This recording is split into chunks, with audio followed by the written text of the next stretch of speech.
ఒక్కసారి ఊహించుకోండి, మన మనసు ఒక ప్రశాంతమైన నగరం లాంటిది. అక్కడ మన ఆలోచనలు, మన నమ్మకాలు అన్నీ ప్రశాంతంగా ఉంటాయి. అంతా బాగా ఉంది అనుకుంటున్న టైంలో ఆ నగరంలోకి ఒక కొత్త ఆలోచన ప్రవేశిస్తే ఏమవుతుంది? చూడ్డానికి చాలా ఆకర్షణీయంగా, స్వేచ్ఛనిస్తానని ప్రామిస్ చేసే ఆలోచన. మొదట్లో అంతా అద్భుతంగానే అనిపిస్తుంది, కాని నెమ్మదిగా అదే ఒక డీమన్గా, ఒక రాక్షసుడిగా మారి మన నమ్మకాలను, శాంతిని, చివరికి మన మానవత్వాన్నే తినేస్తోంది. ఈ విశ్లేషణ ఇతరుల గురించి కాదండి, ఇది మన గురించి. మంచి ఉద్దేశాలతో మొదలై చివరికి మనల్నే మనకు శత్రువులుగా మార్చే మన లోపల ఉండే ఆ అంతర్గత రాక్షసుల గురించి. సరే, అసలు దాస్తోయెవ్స్కీ చెప్పిన ఈ డీమన్ అంటే ఏంటి? అంటే అది బయటనుంచి వచ్చే భూతమో ప్రేతమో కాదు. అది మన లోపలే పుట్టే ఒక ఆలోచన. మొదట్లో చూస్తే అది చాలా మంచి ఉద్దేశంతోనే స్టార్ట్ అవుతుంది. కాని మెల్లమెల్లగా మన కంట్రోల్ తప్పి ఒక వైరస్లా మారిపోతుంది. లోపల నుంచే మనల్ని నాశనం చేస్తుంది. మన నమ్మకాలు, మన శాంతి, చివరికి మన మానవత్వం అన్నిటినీ తినేస్తుంది. ఈ ప్రయాణంలో మనం ఏం చూడబోతున్నాము అంటే, ఫస్ట్ ఒక సింపుల్ ఆలోచన ఒక డేంజరస్ వైరస్గా ఎలా మారుతుందో చూస్తాం. ఆ తరువాత ఈ రాక్షసులు మనల్ని వ్యక్తిగతంగా ఎలా దెబ్బతీస్తాయో చూద్దాం. అక్కడ నుంచి మనం గొప్పవి అనుకునే తర్కం, స్వేచ్ఛ లాంటివే ఎలా మనల్ని బంధిస్తాయో పరిశీలిస్తాం.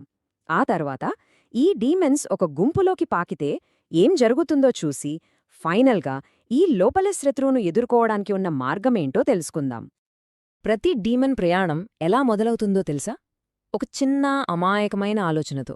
బహుశా నాలో ఏదో లోపముంది, లేదంటే ఈ ప్రపంచం చాలా అన్యాయంగా ఉంది, లేదా ప్రతిదీ నా కంట్రోల్లో ఉండాలి లాంటివన్మాట. మొదట్లో ఇవి మనకు హాని చేసేవిగా అనిపించు, పైగా అవి మనకొక క్లారిటీ ఇస్తాయి. అందుకే మనం వాటిని గట్టిగా పట్టుకుంటాం. కాని మనం దానికి ఎంత బలమిస్తూ పోతామో అది అంత పెద్దగా పెరిగి చివరికి మనల్నే దానికి బానిసగా మార్చేసుకుంటుంది. మన మొత్తం ఆలోచనా విధానాన్నే తన కంట్రోల్లోకి తీసేసుకుంటుంది. ఈ కొటేషన్ ఆ ప్రాసెస్ను పర్ఫెక్ట్గా వివరిస్తుంది. చూడండి, ఒక మంచి ఆశయం ఎలా వైరస్గా మారుతుందో. ప్రపంచాన్ని మార్చాలి అనే మంచి ఉద్దేశంతో ఒక గ్రూప్ స్టార్ట్ అవుతుంది అనుకుందాం. వాళ్ళేమనుకుంటారంటే కంప్లీట్ మార్పు రావాలంటే పాత సిస్టమ్ని మొత్తం నాశనం చెయ్యాలి అని. నెమ్మదిగా ఆ ఆలోచనే వాళ్లను కంట్రోల్ చేయడం మొదలుపెడుతుంది. ఆ ఆశయం కోసం హింసతో సహా ఏదైనా చేయడానికి రెడీ అయిపోతారు. ఇక్కడే మంచి చెయ్యాలనే ఆలోచన ఏదైనా చేయడానికి ఒక లైసెన్స్గా మారి ఒక డీమన్గా రూపాంతరం చెందుతుంది. సరే, ఒక ఆలోచన మనల్ని ఎలా కంట్రోల్ చేస్తుందో చూశాం కదా, మరి ఇప్పుడు ఆ ఆలోచనలు మన లోపల బలంగా పాతుకుపోయినప్పుడు ఎలాంటి స్వీయ రాక్షసులు పుడతారో చూద్దాం. ఇది మన లోపల జరిగే పతనం గురించిన కథ. వ్యక్తిగత స్థాయిలో మనల్ని దెబ్బతీసే కొన్ని కీలకమైన డీమన్స్ని ఇక్కడ చూద్దాం. ఉదాహరణకు, స్ట్రావగిన్ అనే క్యారెక్టర్ ద్వారా చూపించిన అంతర్గత శూన్యత. అతని దగ్గర అన్నీ ఉన్నాయి, డబ్బు, తెలివి, అందం అన్నీ. కాని లోపల మాత్రం ఒక పెద్ద శూన్యం. దాన్ని పూరించడానికి ఏదో ఒకటి ఫీల్ అవ్వాలనే ఆతృతతో డేంజరస్ పనులు చేస్తాడు. ఇంకో క్యారెక్టర్ కిరిల్లవ్, దేవుడు లేడు కాబట్టి నేనే దేవుణ్ణి అంటాడు. ఇది ఆధ్యాత్మిక అహంకారానికి పరాకాష్ట. ఈ ఆలోచన మనిషిని మంచి చెడులకు అతీతుడిగా మార్చేసి అత్యంత ప్రమాదకరమైన దారిలోకి నెత్తేస్తుంది. ఇక్కడ మనం ఒక చాలా ఇంపార్టెంట్ తేడాను గమనించాలి. అపరాధ భావన అంటే గిల్ట్కి, అవమానం అంటే షేమ్కి.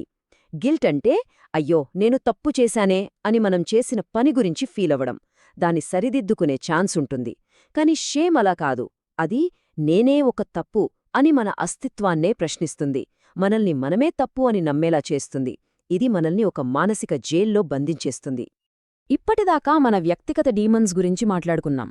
కానీ కొన్నిసార్లు మనం చాలా మంచివి అనుకునే తర్కం, స్వేచ్ఛ లాంటి ఆదర్శాలే మనల్ని బంధించే శక్తులుగా మారితే ఆ పతనం ఎలా ఉంటుందో ఇప్పుడు చూద్దాం. ప్రమాదకరమైన ఆదర్శాలలో ఒకటి హద్దులు లేని స్వేచ్ఛ. స్ట్రావ్రోగిన్ అనే పాత్రే దీనికి బెస్ట్ ఎగ్జాంపుల్.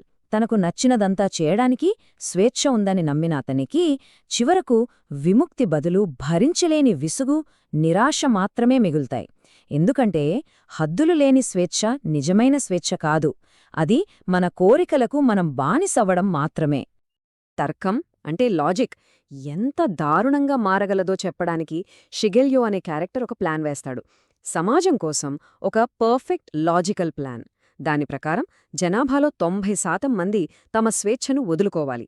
మిగిలిన 10% మంది మేధావులు వాళ్లను పరిపాలిస్తారు. అతని దృష్టిలో ఇదే బెస్ట్ సొల్యూషన్. ఇది పూర్తిగా లాజిక్పై ఆధారపడిన సిస్టమ్, కానీ ఇందులో మానవత్వానికి, కరుణకు ఎలాంటి చోటూ లేదు. ఇక్కడే అసలు పాయింట్ ఉంది. హృదయం లేని తర్కం ఎలాంటి క్రూరత్వాన్నైనా సరే జస్టిఫై చెయ్యగలదు. అది కూడా ఒక పవర్ఫుల్ డీమన్గా మారుతుంది. అందుకే దాస్తోయెవ్స్కీ మనకు గుర్తు చేసేదేంటంటే, కొన్నిసార్లు కేవలం మెదడుతో ఆలోచించడం ఆపి మనసు చెప్పేది వినడం చాలా ముఖ్యమని. సరే, ఇప్పటిదాకా వ్యక్తిగత డీమన్స్ గురించి, ప్రమాదకరమైన ఆదర్శాల గురించి చూశాం. మరిప్పుడు ఈ ఆలోచనలు ఒక వ్యక్తి నుంచి ఒక సమూహానికి వ్యాపిస్తే ఏం జరుగుతుంది? పతనం సామాజిక స్థాయిలో జరిగితే ఆ రాక్షసులు ఎలా రూపాంతరం చెందుతారో చూద్దాం. ఒంటరిగా ఉన్నప్పుడు మనల్ని ఆపే ఒక మోరల్ కంపాస్ ఉంటుంది కదా, ఇది తప్పు, చెయ్యకూడదు అని.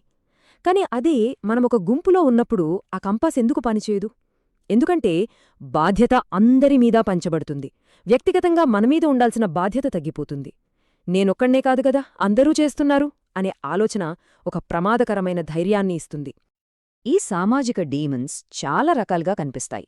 ఒకటి గ్రూప్ థింక్, అంటే ప్రశ్నలు అడగడం ఆపేసి గుంపు ఏం చెప్తే అదే కరెక్ట్ అనుకోవడం. మరొకటి ప్రేమను కూడా కంట్రోల్ చేయడానికి ఒక ఆయుధంగా వాడటం. ప్యోటర్ వెర్కోవిన్స్కీ అనే క్యారెక్టర్లాగా. అతను మాటలతో మాయచేస్తూ అబద్ధాలను నిజాలను కలిపి సమాజంలో గందరగోళం, విభజన సృష్టిస్తాడు. ఇది మనల్ని అత్యంత శక్తివంతమైన సామాజిక డీమన్స్లో ఒకటైన భయం రాజకీయాలకు తీసుకువస్తుంది. ప్రజల్ని కంట్రోల్ చేయడానికి ఇది చాలా సింపుల్ 3 స్టెప్ ప్రాసెస్. ఫస్ట్, ఒక శత్రువును క్రియేట్ చెయ్యి. తర్వాత, వాళ్ల వల్ల ప్రమాదముందని నిరంతరం భయపెట్టు. ఫైనల్గా ఆ భయం నుంచి కాపాడేది మేమే అని చెప్పు. ఎందుకంటే భయపడిన మనిషి ఆలోచించే శక్తిని కోల్పోతాడు. వాళ్లను కంట్రోల్ చేయడం చాలా ఈజీ. ఇంత చీకటి గురించి, ఇన్ని రకాల రాక్షసుల గురించి మాట్లాడుకున్నాక ఒక ప్రశ్న వస్తుంది. దీనికి పరిష్కారం లేదా? ఆశ లేదా? ఉందని దాస్తోయెవ్స్కీ అంటారు. కాని ఆ యుద్ధం మనమనుకున్న చోట జరగదు. నిజమైన శత్రువును ఎదుర్కోవాలంటే మనం ఎక్కడికి వెళ్లాలో ఇప్పుడు చూద్దాం. అసలు పాయింట్ ఏంటంటే, ఈ అహంకారం, భయం, ద్వేషం లాంటి రాక్షసులు బయట ఎక్కడో లేవు. అవి మన సొంత ఆలోచనల నుంచి, మన అభద్రతాభావాల నుంచే పుడతాయి. అందుకే గెలవాలి అంటే ఫస్ట్ స్టెప్ బయట వెతకడం కాదు, నిజాయితీగా అద్దంలో మనల్ని మనం చూసుకుని మన లోపలి డీమన్స్ను గుర్తించడమే. మరి ఈ లోపలి శత్రువును ఎలా ఎదుర్కోవాలి? కొన్ని సాధనాలున్నాయి. అవమానమనే జైలును బద్దలు కొట్టడానికి ఒప్పుకోలు, ద్వేషమనే బానిసత్వం నుంచి బయటపడటానికి క్షమ, లాజిక్ ఫెయిల్ అయినప్పుడు ముందుకు వెళ్లడానికి విశ్వాసం. అందుకే దాస్తోయెవ్స్కీ సౌందర్యం ప్రపంచాన్ని రక్షిస్తుంది అన్నారు.